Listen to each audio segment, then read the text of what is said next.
suis outrée. Ça se voit pas que j'ai refait ma couleur. Ma couleur elle est sublime dans la réalité et on voit pas que là j'ai les cheveux vraiment bordeaux. Très foncé le bordeaux mais... Je suis extrêmement déçue. Bon, tant pis, c'est la vie. Hey, c'est Charlie, j'espère que vous allez bien. Aujourd'hui on se retrouve pour une nouvelle vidéo.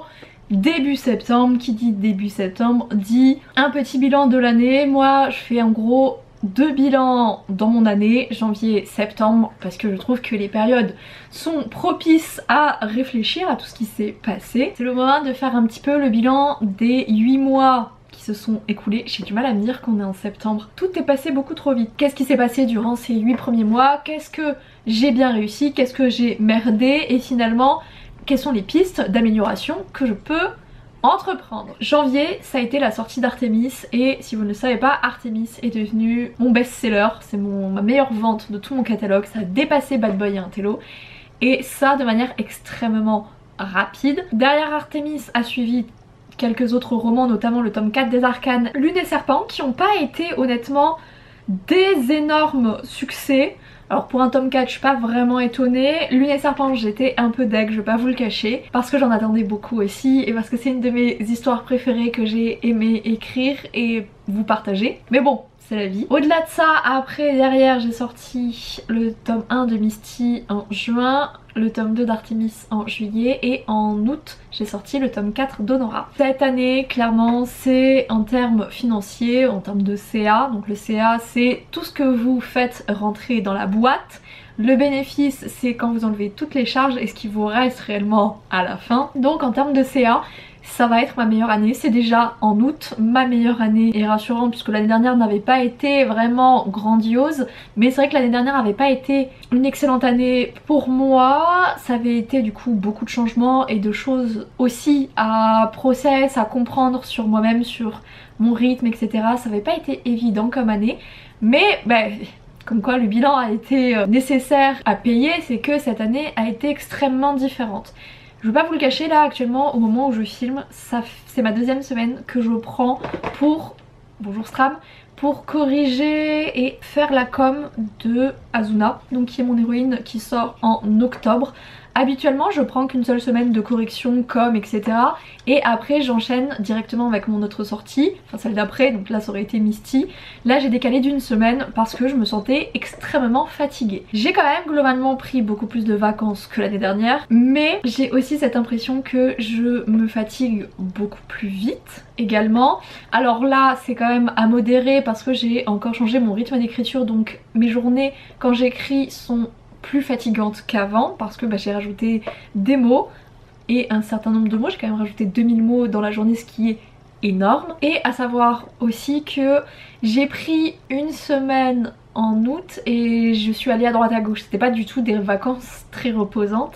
Et mes vacances un peu repos c'était entre mai et juin je crois. C'est pas si loin que ça, mais c'est vrai que quand vous bossez du lundi au samedi inclus, j'ai pas réellement de vrai week-end. Au-delà de ça, j'ai quand même eu une vie sociale plus forte que l'année dernière, donc forcément mes batteries sociales se vident extrêmement vite parce que m'être mise à mon compte plus les confinements derrière, ça a vraiment diminué de moitié mes batteries sociales qui n'étaient pas non plus très grandes de base.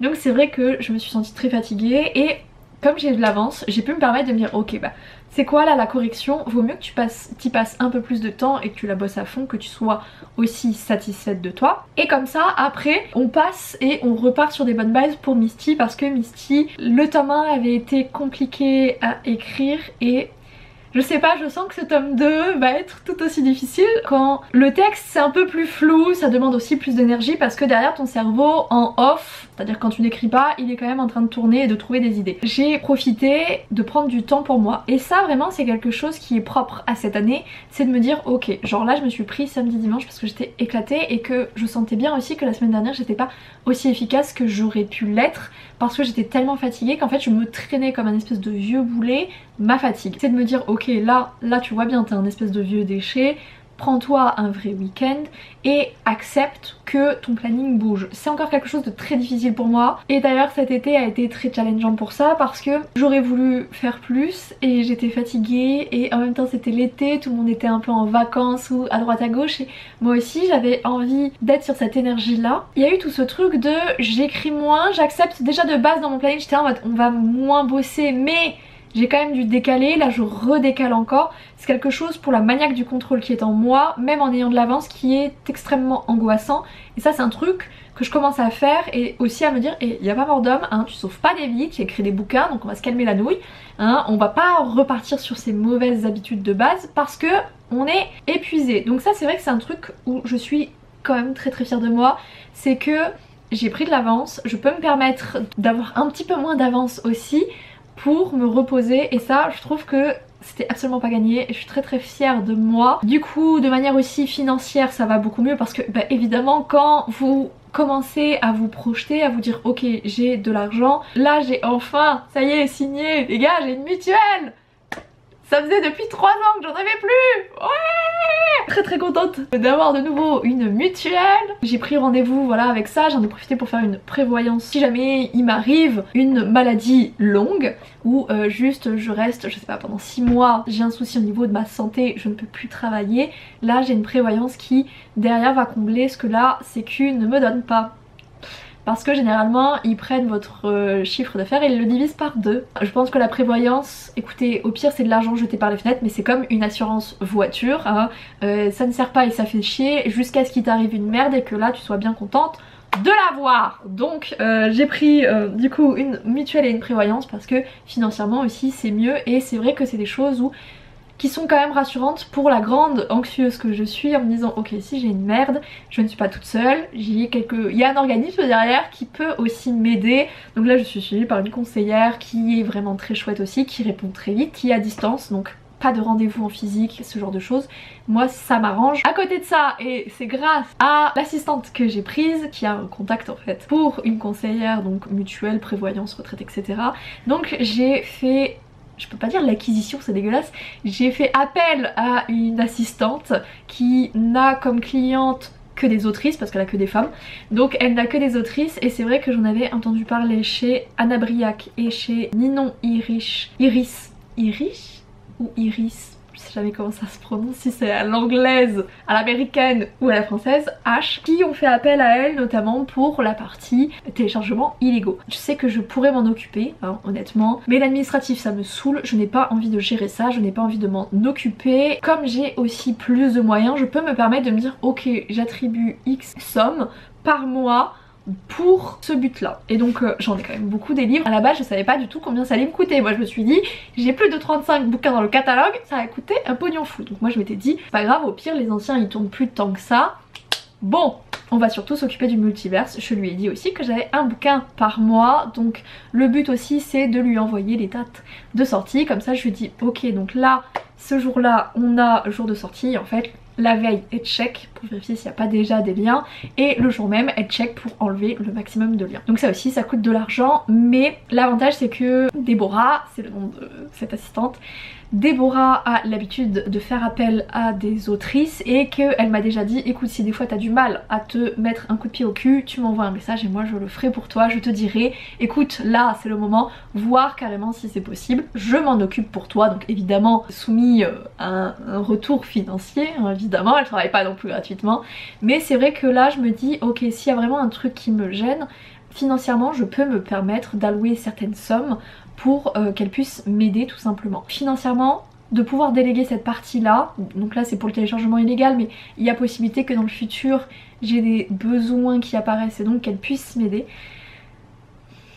C'est quand même très agréable aussi de ne plus me sentir seule dans mon activité, donc j'ai des copines autrices mais en dehors de Liv, dans les autrices que je suis et qui sont sur Toulouse, il n'y en a aucune avec qui je parle de manière très régulière qui est à mon niveau et j'en avais parlé à Déborah, je lui disais oui ça peut sonner prétentieux, elle me dit non, t'as un niveau de ta carrière qui est plus avancé que les autres, ce n'est pas prétentieux de dire ça. Ça m'avait encore confirmé que j'avais choisi une bonne personne, mais je publie beaucoup et financièrement je gagne aussi mieux que mes copines, que bah voilà elles publient beaucoup moins que moi, ou elles sont hybrides et donc il y a une partie qui est en maison d'édition, donc tu touches moins en maison d'édition que en auto-édition. Bon, une fois que tu as remboursé tes charges en auto-édition évidemment, mais voilà, il y a tout ça qui rentrait en compte et donc c'est vrai que d'avoir Déborah qui travaille avec de nombreuses autrices mais qui globalement comprend totalement comment je fonctionne, ça c'est vraiment un truc que je viens de mettre en place, donc il faudra un petit peu attendre pour voir si j'en suis globalement satisfaite, mais honnêtement je n'ai pas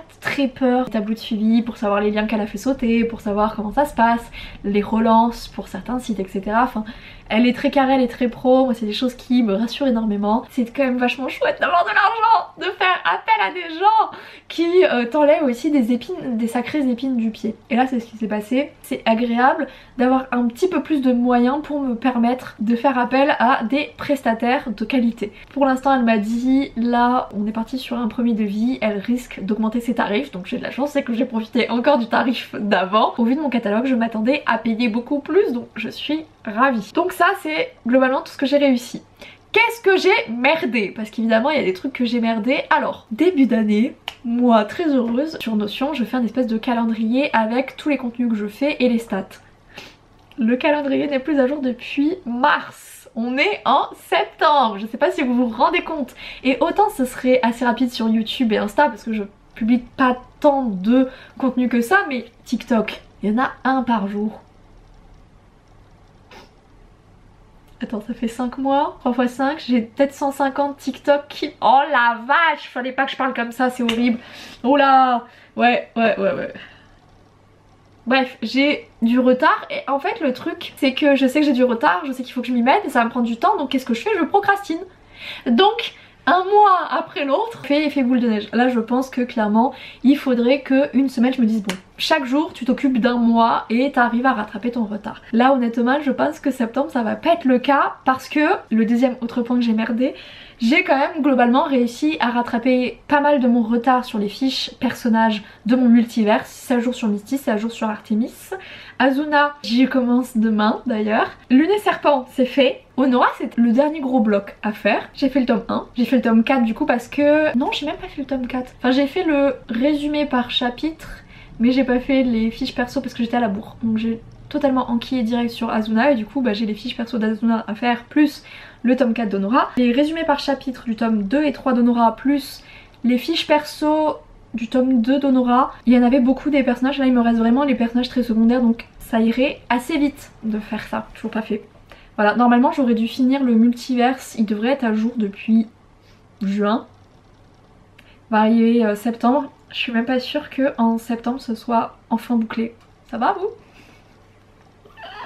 Ça c'est vraiment le gros fail. Je sais pas, en fait ça m'a pris tellement de temps à gérer, je n'aime tellement pas faire les fiches personnages, je n'aime pas du tout relire mes bouquins pour faire le résumé chapitre par chapitre parce qu'en plus c'est pas forcément la partie que je préfère. Je sais que cette partie en fait de résumé par chapitre ne va pas me servir avant littéralement 5 ans.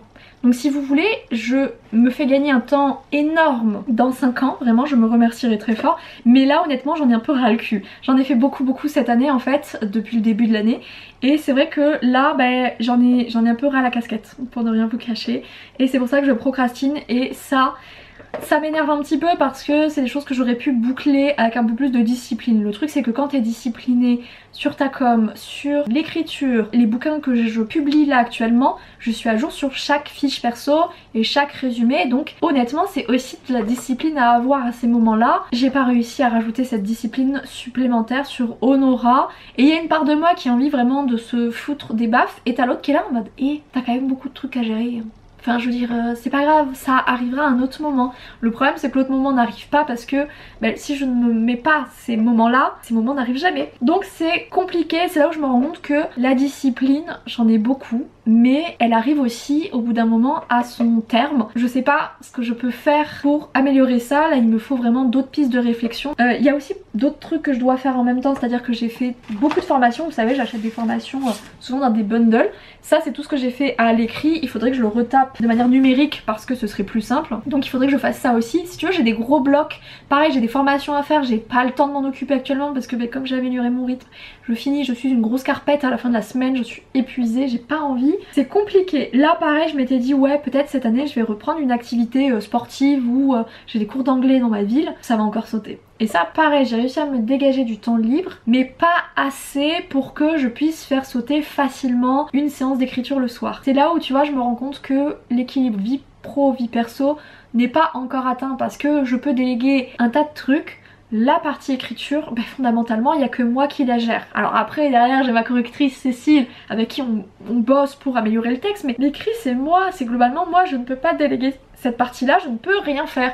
Et ça c'est vrai que c'est assez difficile. J'ai pas encore trouvé de moyen en fait de contourner ça. Écoutez, on verra en janvier si j'ai réussi à trouver une solution ou pas, ou juste d'admettre que pour l'instant cette année encore, ce n'est pas possible, que je me suis allégé certaines choses, mais en même temps, ben voilà, faire rentrer 4 jours d'écriture alors qu'avant j'en avais 7, forcément ça a un impact, notamment sur ma fatigue mentale et sur le temps que j'alloue à l'écriture. Écoutez, ça avance au fur et à mesure des années et peut-être qu'il y aura une formule magique qui apparaîtra d'ici l'année prochaine, mais là pour l'instant je ne vois pas de solution. Globalement les points négatifs sont pas ultra importants, c'est plus de l'organisation, discipline, plus peut-être une meilleure recherche d'équilibre vie pro, vie perso, mais globalement comparé aux autres années on s'améliore grandement et ça c'est très très chouette.